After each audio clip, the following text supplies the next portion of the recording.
Okay, so we are now recording, and the funny thing for anyone watching is I have to tell you how awesome Angela is. One, she's awesome anyway because I already knew she's awesome, which is why I'm having her here, which is why I said, Angela, will you please talk to us, even though we're far away? But there are very few of us on this call. Um, so Angela is even more awesome because she agreed to one, figure out the time difference to be here. And then I thought I got the time difference right. No, I proceeded to mess up the time difference. For her in Australia, the 24th was my yesterday. Mm. Or March yesterday.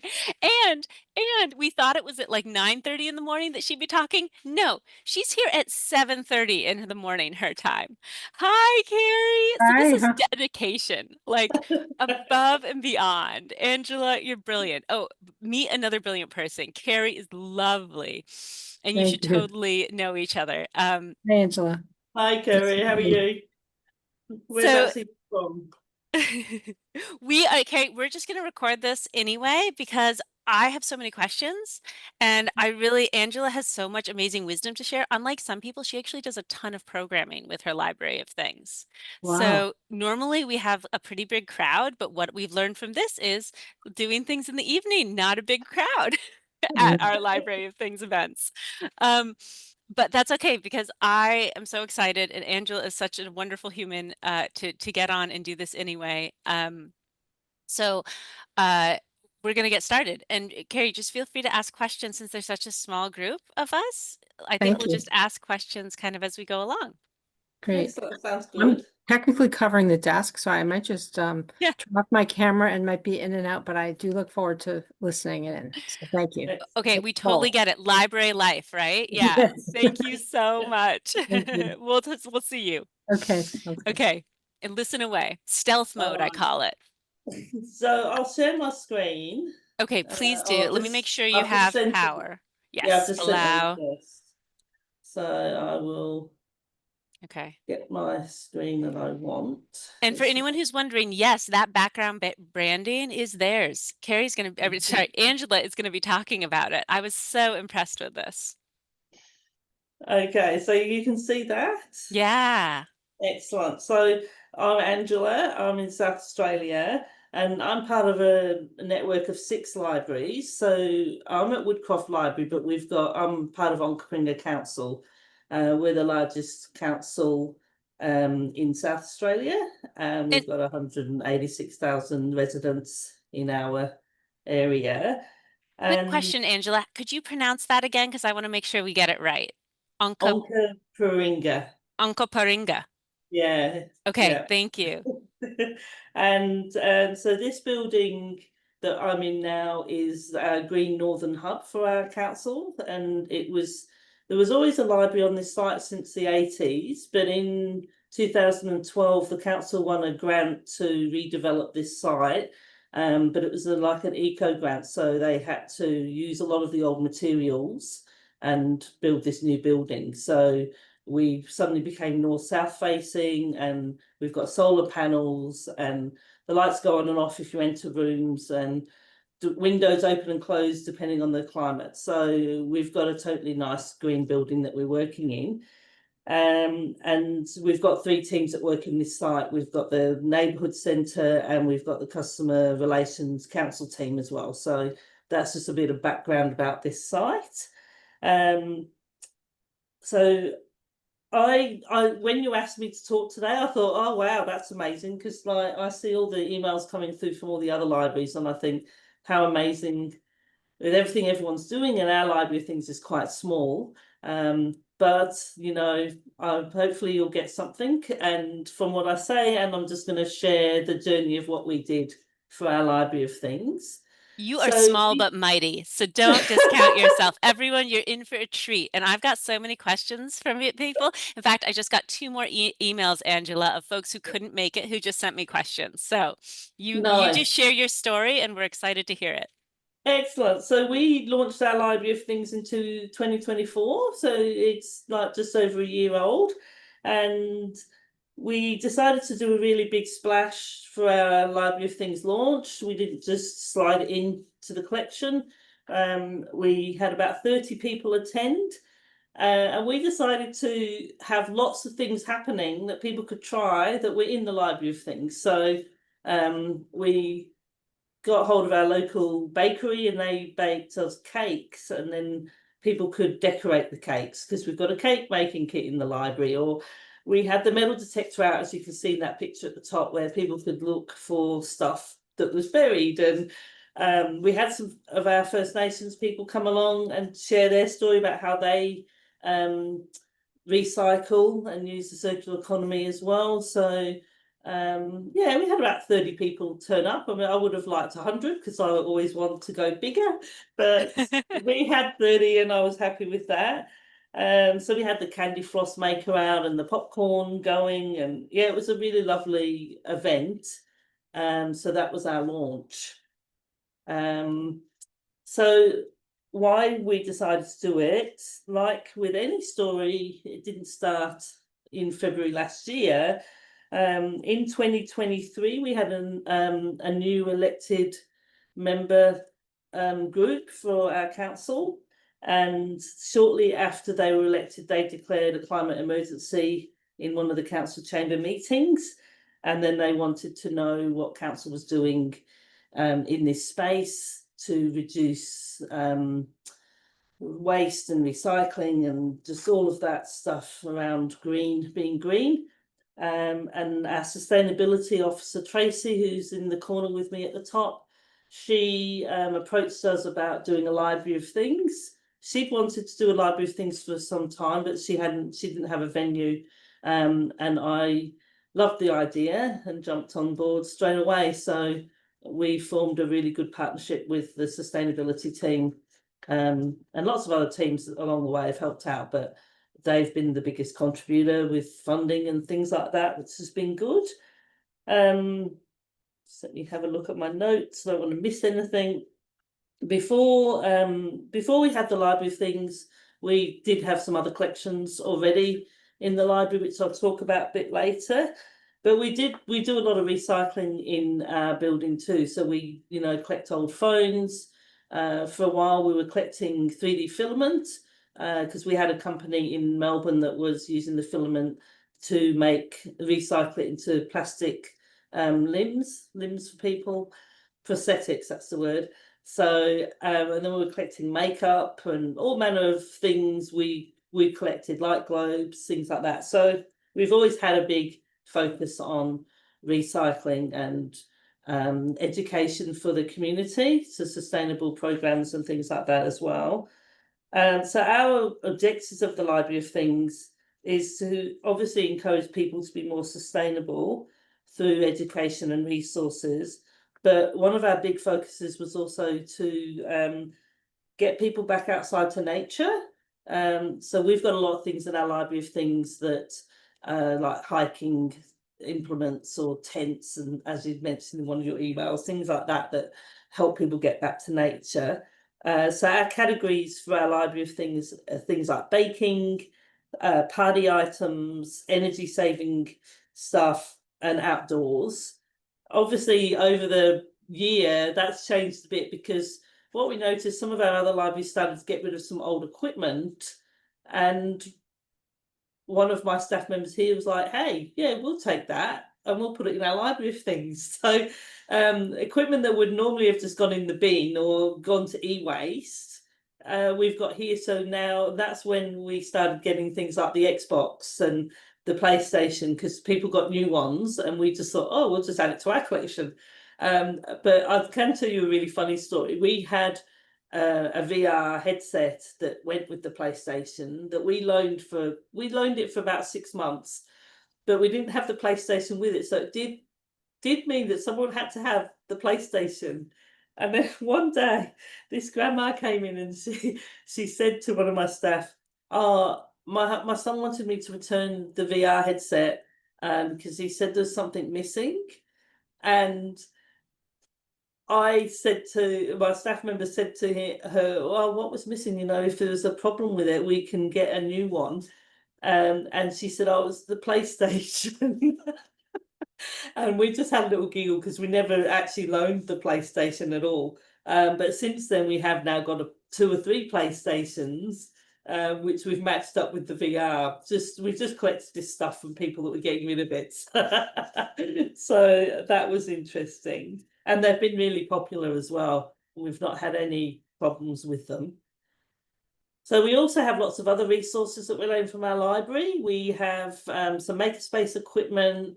The makerspace equipment, that was a bit of a strange one, because we used to have a lot of equipment that we used in the library by staff members to deliver makerspace programs. But then when COVID hit, all this equipment sat around for 3 years and didn't get used. So we just thought, oh, well, let's get it out and being loaned. So that equipment now gets loaned. But to be honest, it's getting a bit old too now, and equipment like that does wear out, and updates need happening and things like that. So that's one thing. We've got an imagination playground, which you can see the blue squares. That's the big blocks. There's like 6 really big bags of that. They get loaned out, mostly to organisations and schools. We've got a smoothie bike that goes out a lot, and we've got a toy and sports collection too. So people can, use the tennis rackets and go and try tennis at the local courts before buying their own things. So when we introduced the library things, we were really specific about what we wanted in there. As you can see, we've already got lots of good collections. And then we started a seed library. And originally the seed library was in the community centre in the hallway, and it didn't work. So we trialled it about 4 or 5 years ago, and it didn't work because it was always empty. People were taking too many. They weren't treating it well. So then we rebranded it, had a nice box made for it, and we put it right next to the desk in the library. And we've got a sign on it that people can only take 2 packets. And that's helped. And staff and customers talk about what they've grown.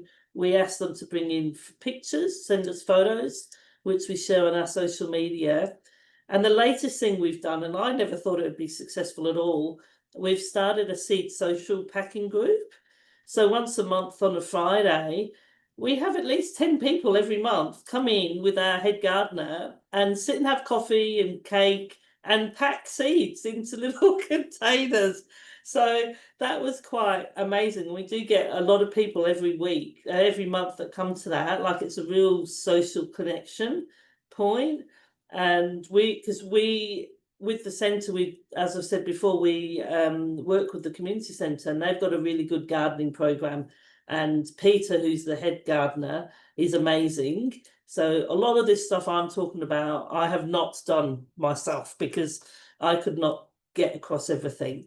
But Peter, he runs our seed social group, and that's really good. And even last week, I had a phone call from another council team that are doing a team building day, and they want to come and pack seeds for that team building day. So that's definitely been a surprise for me. I didn't think it would be so popular.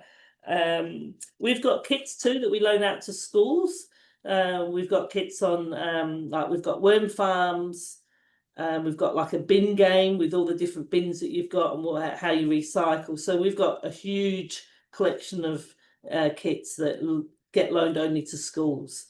What else? We've got Words Grow Minds sessions now. Can you just and we've got clarify worm farms? Are you actually lending the worms with everything? Okay. No, they have to get their own worms, but Okay. the school can, if a school has it, they can have it for a whole term. And Cool. yeah, we're pretty flexible with how long they have it for. So we've got these really cool things. I should have brought some props in to show you, but they're called Polly toys. And there's 2 sets of 5, and they're like marine animals. They're like soft plushy toys. But they've got a zipper on them, and when you open them up, they've got all this garbage in their bellies. So they're called Polly toys, and we loan them to schools too, usually for the reception kids, to show what marine waste and what happens to the animals. So we've got a lot of like that sort of stuff as well that we loan out. And in South Australia, we have last year a government implemented a new initiative called Words Grow Minds, and it was to, because we've got in South Australia, I think we've got we do every couple of years the reception teachers fill out a survey of their kids, and there's 5 domains that they're tested on to see if their kids are school ready. And in South Australia, we're below the national average for kids being ready for school. So they implemented a new program called Words Grow Minds. And we were very lucky last year to get a grant for that. So we put together some kits, and we run Words Grow Minds sessions in the library, but then they can borrow a kit and go home and practice what they've learned in the library. So we have lots of different things that we already loan out. And I know some libraries actually count that as their library of things, but our library of things isn't all that other stuff. So I thought I'll just clarify that, because yeah, we already do a lot. So this is our library of things pictures and what we do, and the planning. So there's a lot of planning. Obviously, we all know there's lots of planning that goes into library of things. So the first thing we did is we looked around at what other people, before we started the program, we looked at what other people were doing in this space. And we've got a company here called Kennard's that hire things out. And we didn't want to encroach on anyone else, but Kennard's, we've thought, are not going to encroach on us because they loan heavy machinery and equipment, and the customers that go there are not going to come here. There was a group running from another community centre that were looking at doing a tool library. So we thought we won't do tools because they're quite close to us, and I don't know, our council we would have to do lots of risk assessments for tools, so we steered clear of that last year.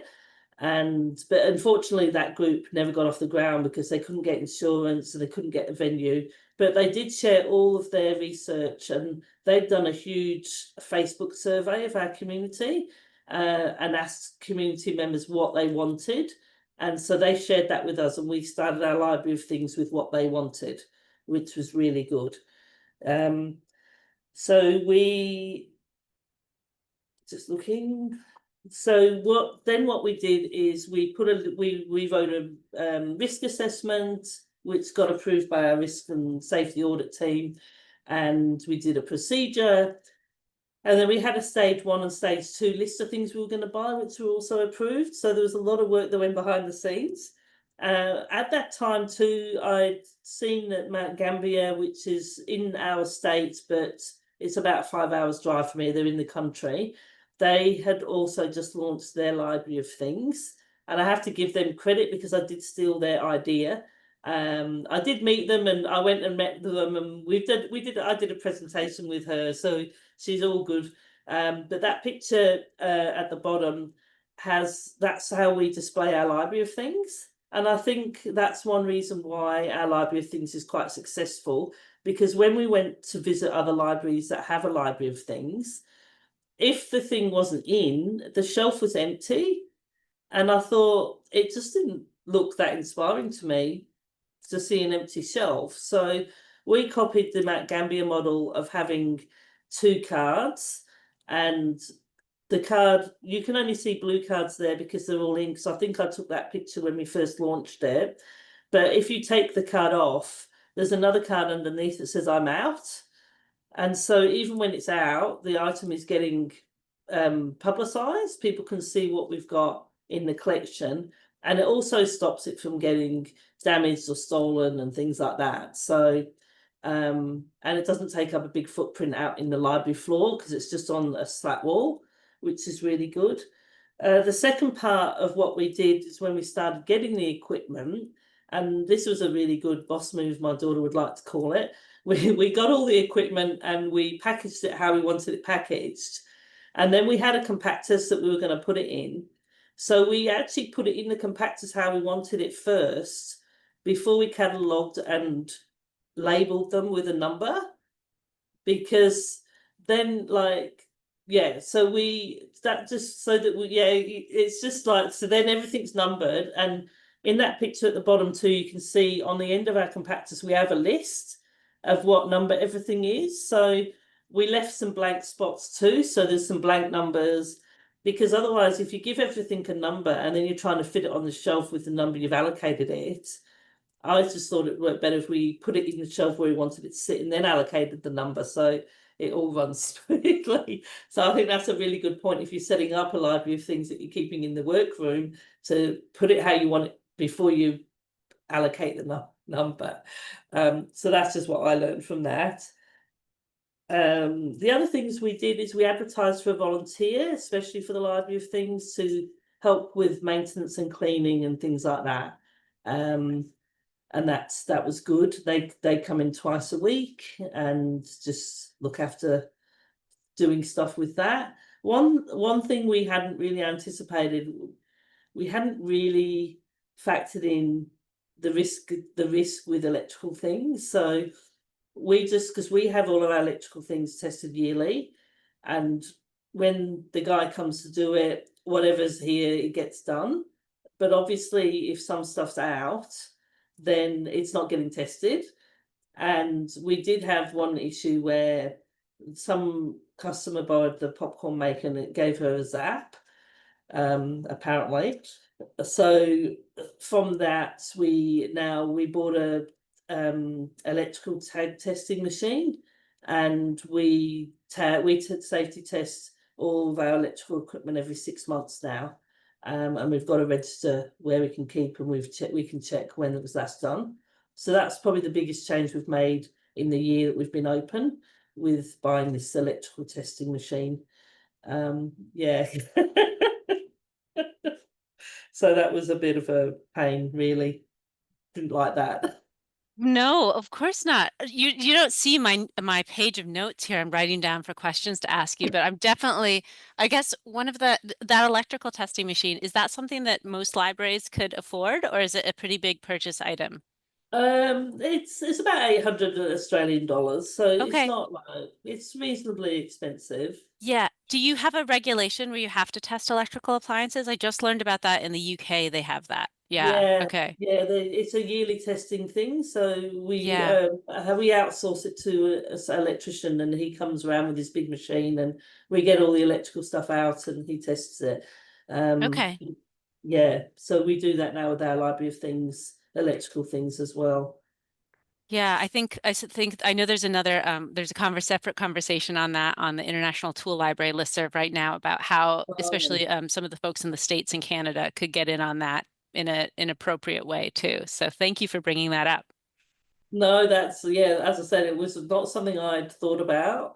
Um, but I suppose, and the other thing I suppose we learned in that way is when working with the sustainability team, who are not library team, they bought some stuff in that the early year, which I probably wouldn't have bought, because I would have bought a more expensive model of what they bought, because we know it's going out multiple times, and they weren't probably in that headspace of durability as much as what we wanted. So over the last year, we have replaced some stuff wasn't that only lasted a couple of uses because it was going out to customers. So that's a big learning for us. Like, it would be better to have less items but more quality, and not so many items.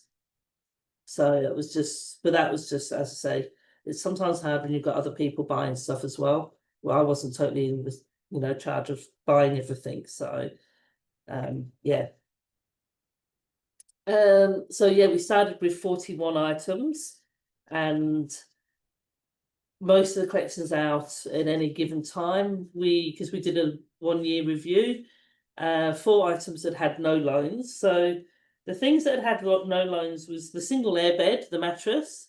But since then it has gone out. An old gentleman came in the other day and said they were going camping, and his wife wasn't keen on camping, so he said she could have the mattress, he'd sleep on the floor. I thought, oh, that's nice of you. The bike lock hadn't gone out, which we've taken them out of circulation now, just because I think most people that have got a bike, an expensive bike too, would have their own bike lock. And some of the cake pans were a bit hit and miss too. So the one that was really popular was the one that you could do multiple numbers with, like, you know, birthday numbers. But some of the other ones weren't. Like, we had something called a bundt cake pan. I don't know what that was. I think there's one that makes like a dress, so you can make like a Barbie doll. So there was a couple of cake pans that were a bit hit and miss, but our highest loans were on the thermal camera, which seems pretty consistent across our whole library service. When I've spoke to other libraries, they've said the same, and I think it's because it is an expensive item. They're about $800, and we've now got 2 of them. But people were coming in using them to test where, like, when they'd had a new air conditioner, to see if their insulation in their roof had moved, because the thermal camera tests for light and like cold and hot. The other thing it tests for is people were using it on their kids' PowerPoints to see if they were overloading them, like with so many devices plugged in. So the thermal camera is our most popular item, and I'd say most libraries in South Australia would say that. The metal detector was the second most highest use. People were trying to find rings and things they'd lost in their house or garden. The cotton candy maker obviously is popular for parties. The pressure washer, binoculars, and the PlayStation VR. So they were the most popular items. Some things that we've been asked to buy, I thought was interesting, was an iron to iron clothes. Like, people don't iron clothes much anymore, apparently. And they were going to a wedding or a funeral and they need to iron a shirt. So we haven't put an iron in there yet, but I think it's going to be on our list. People wanted ice machines, slushy maker, battery chargers was a big thing that people wanted, and a blood pressure machine. I know in Mount Gambier they put some blood pressure machines in there, blood pressure monitor checkers in their library. And there was a big newspaper article recently where this man had borrowed it and realised his blood pressure was really high and gone to the doctors, and it saved his life. So that was a beautiful story that came from the Mount Gambier Library. Yeah, so the collection's going really well. As I said, most of it is out a lot of the time. So now we get to promotion. I talk a lot about promotion because I was at a presentation last year, and I said to the crowd I was with that I couldn't work out why our library of things launch just went crazy for about a week. So I felt almost embarrassed that we had so much attention from so many media outlets.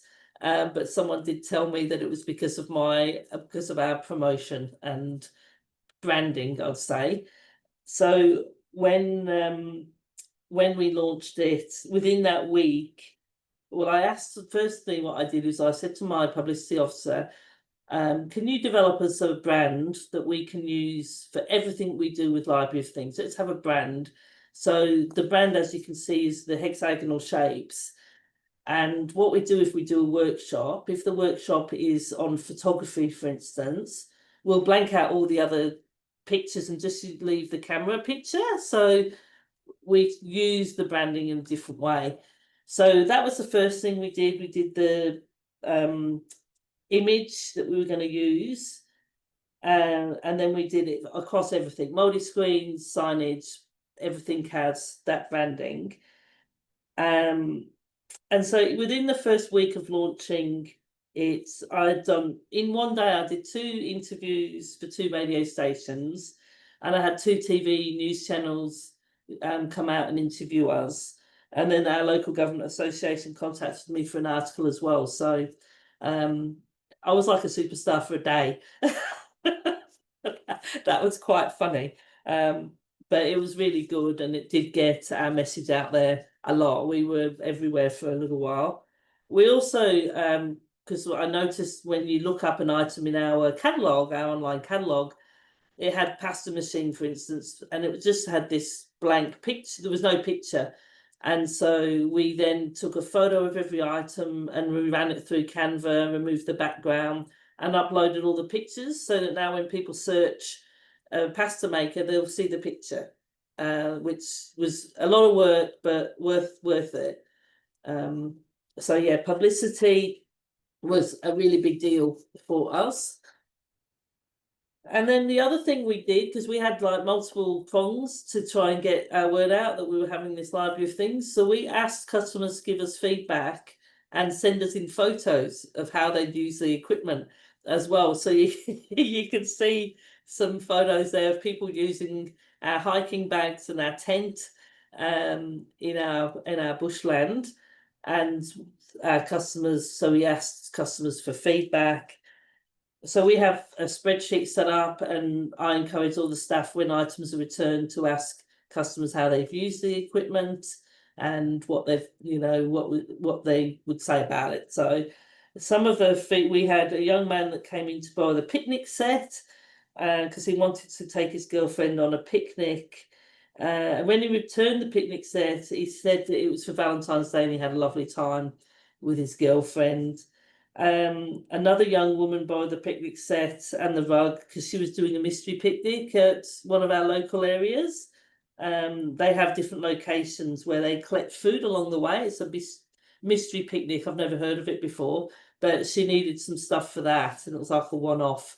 And that's what I think the Library of Things is always about, isn't it? Like, try before you buy, because there's so many people that have stuff sitting in their wardrobe, and then it sits there and then it gets thrown in the bin. So you can have if you're only using it for one-off, borrow it from the library, use it, return it. If you feel like you want to borrow it and have it for longer, buy one of your own then, and then you're going to get use out of it. So a lot of our stories did reflect that. I know with the backpack, about 2 years ago, my daughter was doing a hike, and the lecturer said that they need a hiking backpack, and I had to go and buy her one. It was like $90. It was super expensive, and my daughter's not a backpacker or an outdoorsy person at all, and it sat in the shed for like 2 years after that. So it does warrant having some good stuff like that you can just use, but how you get that message out to the community that we've got it is hard as well.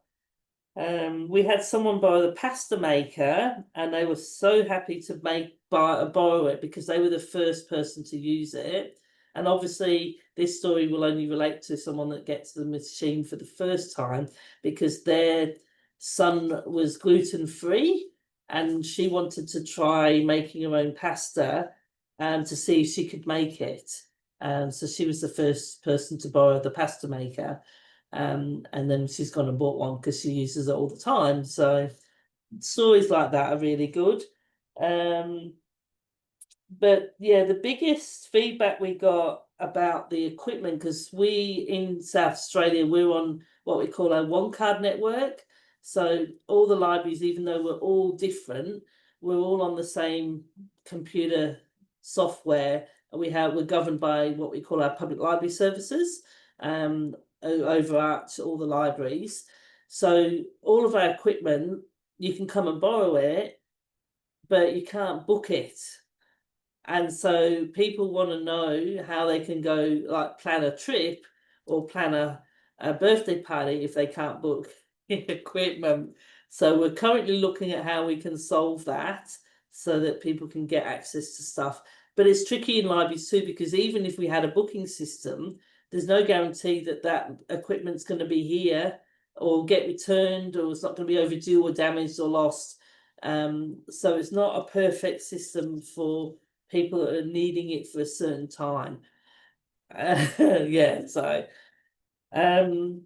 workshops. This is our workshop page where we were quite optimistic. I wanted to do a workshop a month. But since we've realised that we couldn't keep up the pace of one a month, so you can see on that picture we did one a month. We did space, cool homes, and cake decorating.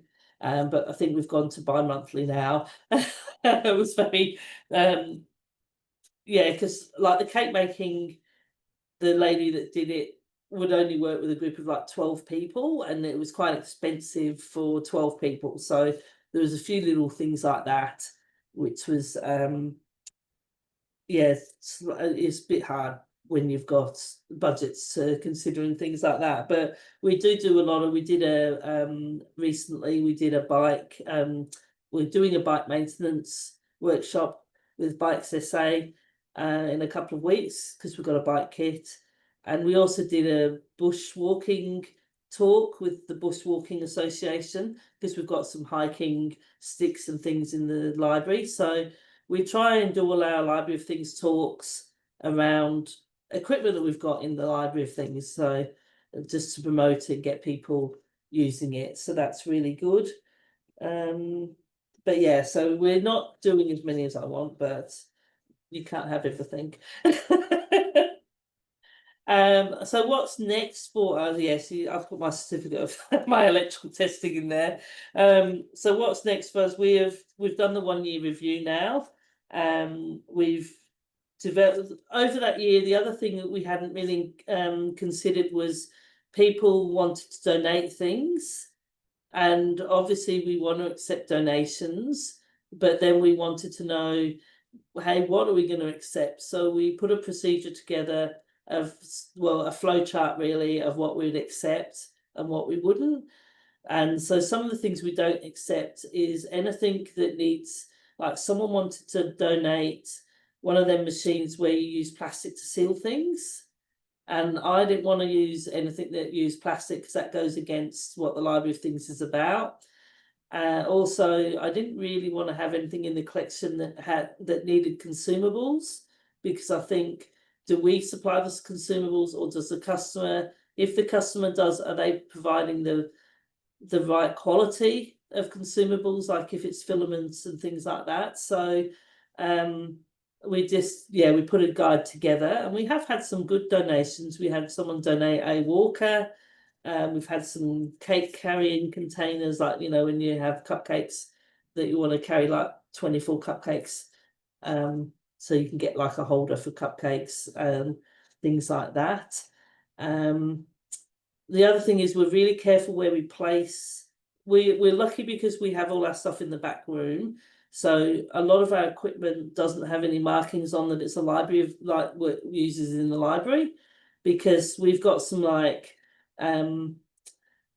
fancy plates for cakes and things, but we didn't want to put all over it that it was a library item, because we didn't want people to feel embarrassed that they'd borrowed something from the library if they were going somewhere. So most of our labeling and packaging is on the package, and because we keep it in the storeroom, it's not really a big issue. We don't really have too many problems with it. But yeah, I just didn't want anyone to feel bad that they had borrowed something to use, like even the picnic set. You can see there's no markings on it to say they've borrowed it, and that was a deliberate thing so that people didn't feel bad or ashamed, because sometimes there's that stigma of borrowing things. So yeah, so that was one thing we did too. What else have I got here? So we also had a grant last year to run some health literacy talks in libraries, and part of that I was going to buy some health equipment, because we don't have a lot of health equipment in our collection, which hasn't happened yet, because we did get some of the money I asked for, but not all of it. So we've run all the talks, but now we're going to go back and buy some of the equipment as well. I'm always looking for ways to get more money out of different people. So we've done a lot of really good talks, parenting talks as well, on things like ADHD and autism. Not that as connected to the Library of Things, but if you're looking at anyone out there looking at programming for families or children's stuff, they were our most popular talks, because it's obviously a rising area with young families. So in the next year coming up, we're going to be buying things like the bread maker. We're putting together a beach kit, which will have some deck chairs and things. Clothes steamer, because I don't think we're going to buy an iron. We're going to get a steamer. And we're developing a sustainable party kit. We've actually got all this stuff, so we're putting together like all the plastic plates and cups and things that are totally washable, but it's a party kit that people can borrow. People have asked for a suitcase, which I thought was interesting, because I suppose when you think about it, you use it once and it sits in the shed for another 2 years until you go away again. And a record player has been requested, and we are getting some induction hot plates because obviously there's a big push to go electric, and we're hoping people can try before they buy and get, because there's a bit of a, people are always a bit nervous about induction. I don't know if it's the same in your country, but here people are very hesitant to change from gas that they're using now. So, and karaoke has been requested too. And some of the challenges are, yeah, just checking and cleaning of things when it comes back, which our volunteer does. But the hardest two things to clean is the pasta maker, because it seems to get, you can shake and you can hear the dry pasta inside. And the chocolate fountain is terrible to clean. I always wanted to get a chocolate fountain for my kids because I thought I could get them to dip carrot in it and they would actually eat something healthy. But then I saw how much oil you have to mix in with the chocolate to get the chocolate to actually run in a chocolate fountain. And I'm like, no, that's disgusting. I wasn't there for that. People do check our catalogue because I have people coming in and saying, oh, I've seen, this was our other thing that we realised happened. People would check the catalogue and said, oh, your thermal camera's in. I've driven all the way here for it. Can I borrow it? And it was actually out the back waiting to be checked and cleaned. So we obviously let them borrow it. But now what we do is when an item's returned, we check it into a repair status. And then we put it out the back so that if people are looking on the catalogue, it looks like it's still out. Because we were getting people coming in wanting equipment that was sitting out the back for cleaning. We've done the donation stuff, reservations I've talked about, the safety I've talked about. And that's about it. You've talked For about that. so much. It's so great. This is so why I wanted you to speak, Angela. Thank you, thank you, thank you. I just think you're a perfect example of going above and beyond. You're so humble that you only launched in 2024, but I just feel like you did so much right that I wish I had known half of the clever things that you did when we launched ours, more like a decade ago. So like you did a community kind of needs assessment. You made sure not to mess with anyone who is already doing kind of rental stuff, supporting local businesses. You branded and advertised extremely well. You work already with a community center, you're already a library, you already acknowledge, you lend all this other stuff. So really, this is just a cherry on top that, don't get me Yeah. wrong, is a delicious cherry, but Yeah. it really adds to it. And then another thing that I think gets undervalued, but you were doing, which I think a lot of us just don't have time, or it just doesn't fit into our priority needs, is you're doing programming with all this stuff too, which is so huge. To not only are you seeing there's a missing need, you're actually providing, how we provide books, but then we provide literacy programming. So if we're going to Yeah. provide more tools, we still need to provide that level of programming, but not to say you Yeah. can do it all. So but it's kind of like you did. So, you know, that's Well, there that's was why. lots of people involved. Of course, there always is, but that's why I'm, really was so excited to have you come and speak, because I think you are doing, yes, a small but mighty collection, and that's what's really again is so impressive on so many levels. And I have things written down that I know we don't do, that I'm totally going to copy, like so for example, the seed packing parties, I think Yeah. that would go over well here. And I love those giant big blue things that you lend out to other community organizations. Where do you find the space to store all this stuff? Well, we have got a storeroom which we've Got it. continually cleaning out.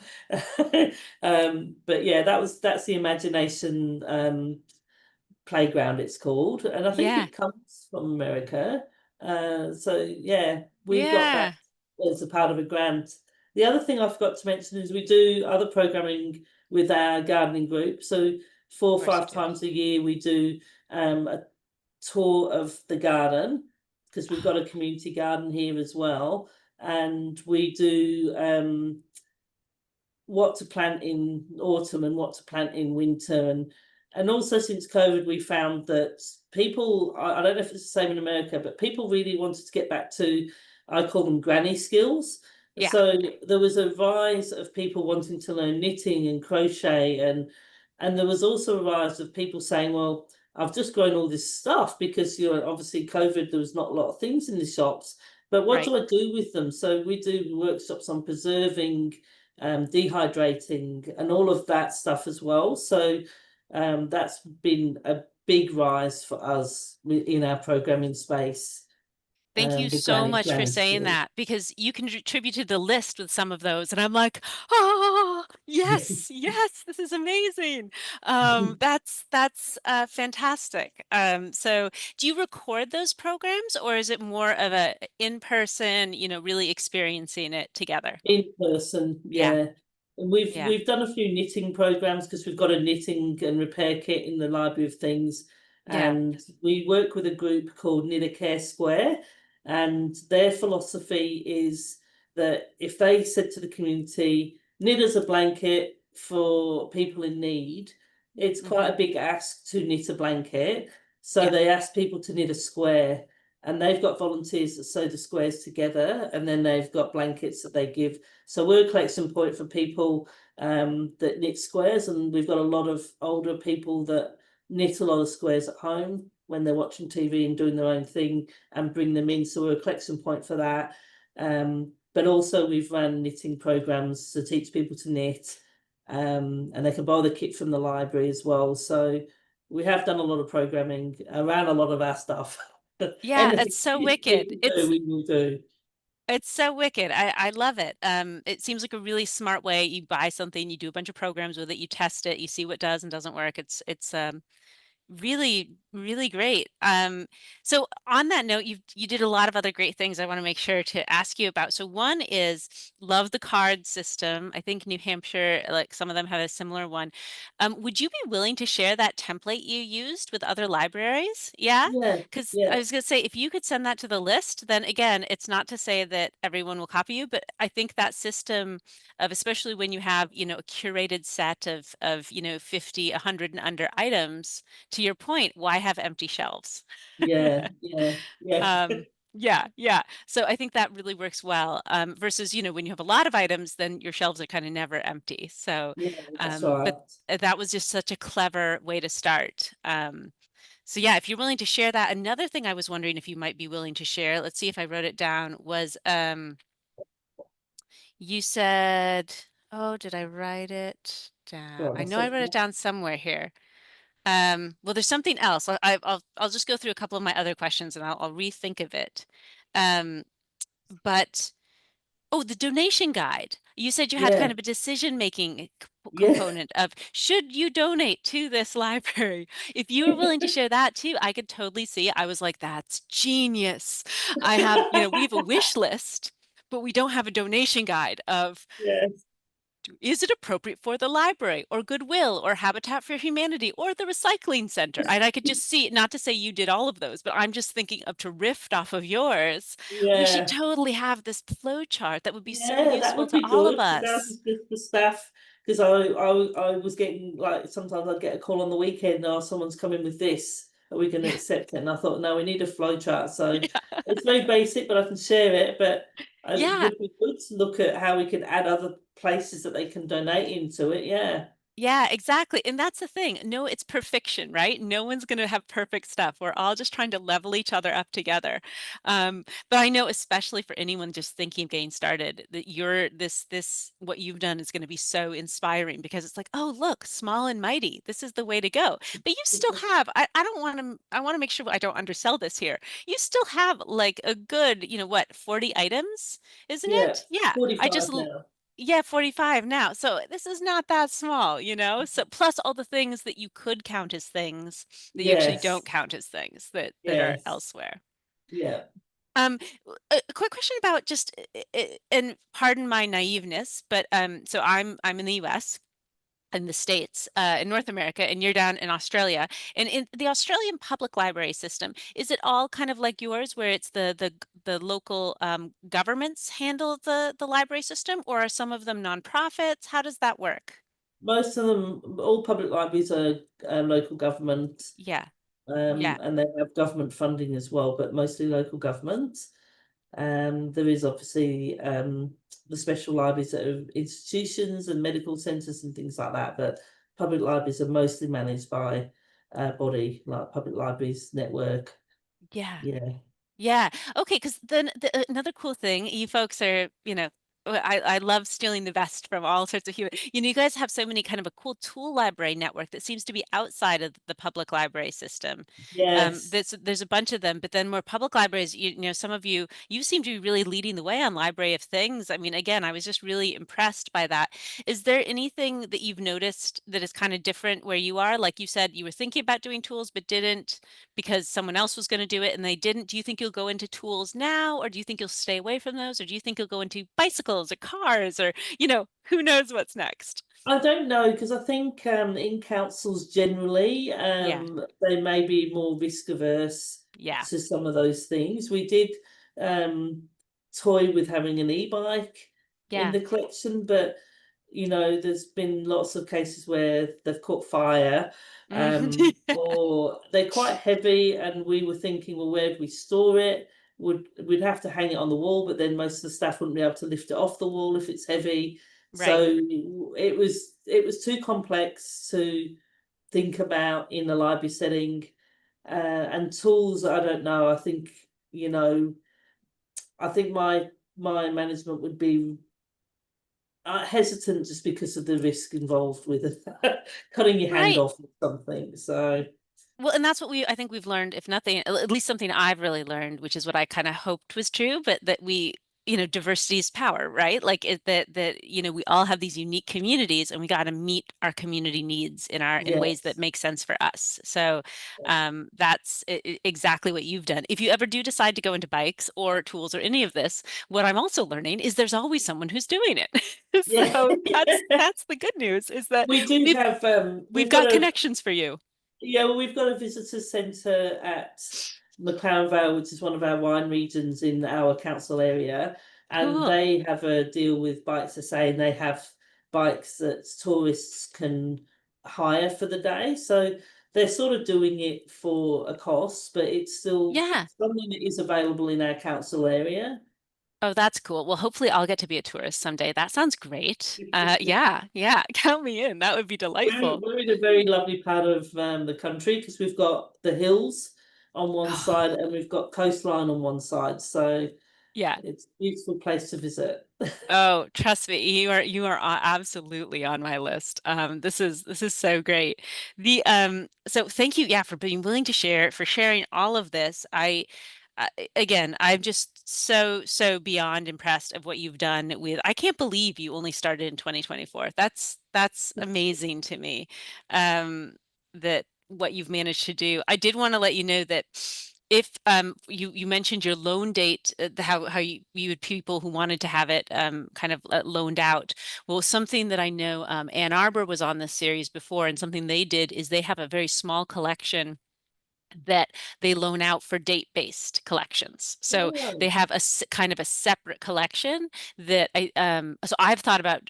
I think our here at our library we've thought about doing it with certain items like a cider press or something that you could, but with the museum pass system. So that might be something you want to look mm, into, that side of things. But again, to yeah, your that sounds point, good. it couldn't be both, because then you don't No. know if it's there or not. Um, so, wow. Okay. Well, so you already answered half of the questions I had for you. Liability, most used items, programs, what should we copy? The one other one I think I had that someone said, and I think it was because of my intro, was, um, you have such diverse wildlife in Australia, and that's such a wonderful thing. But what happens if the wildlife, do you ever have to worry about like a spider or something coming back in on the backpack? Do you check them over? Do you, how do Yeah. you? How do you Oh, work yeah, on that? we do sometimes have spiders come into the library. Yeah. Yeah, We're yeah, pretty blasé with spiders here, but you yeah. are right that I had some friends from England come and visit.